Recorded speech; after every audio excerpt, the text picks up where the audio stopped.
The world doesn't stay the same. It never has. Empires rise. Empires collapse. Industries explode. And then they dry up like an old riverbed.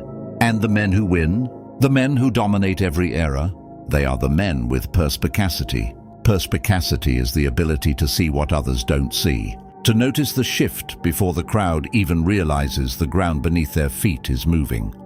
Because money does not reward the man who follows the crowd. Money rewards the man who moves before the crowd even knows where the door is. Let me give you an example. 10 years ago, most people laughed at Bitcoin. They mocked crypto. They called it fake money, internet nonsense, a scam. Meanwhile, the few men paying attention quietly accumulated coins.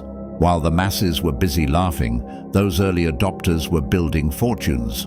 That is perspicacity. They saw something before everyone else did. Because by the time everyone is talking about something, the opportunity is already gone. Most people are still operating under an outdated idea of how wealth works. We were taught the economy was simple. Start a business, build a product, sell it to customers, open a store, produce something, sell it to people who earn salaries from their jobs, grow the company, get rich. That was consumer capitalism, and for decades it worked. But the question you should be asking yourself is this: is that still the system we are living in today? Look around carefully. How many new giant companies are appearing today? How many new Amazons? How many new Googles? Very few. Because the battlefield has changed. The economy has shifted from consumer capitalism to financialized capitalism. This is a completely different game. In consumer capitalism, you make money by selling products. In financialized capitalism, you make money by owning assets. Today, money produces more money. Capital feeds on capital.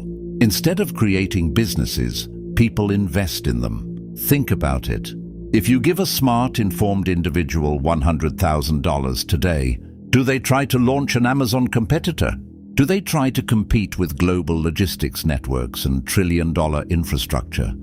Or do they simply buy shares of Amazon itself? Exactly. They turn their money into more money. Think of it like a gold rush. In the beginning, everyone is digging for gold. Thousands of miners rushing into the mountains. But eventually something happens. The gold becomes harder to find. The land becomes crowded. The rivers run dry. And suddenly the people making the real money are not the miners anymore. They are the people selling shares of the mining company. They are the ones owning the land. That is the stage we are entering now. This shift creates something powerful and dangerous. Monopolized businesses. A monopolized business is when a single company becomes so dominant that competition becomes almost impossible.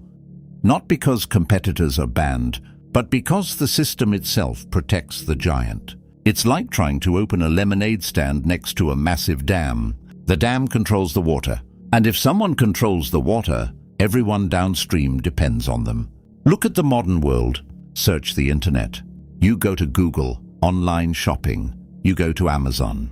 Social media. Billions use platforms owned by Meta. Streaming movies. Netflix dominates the space.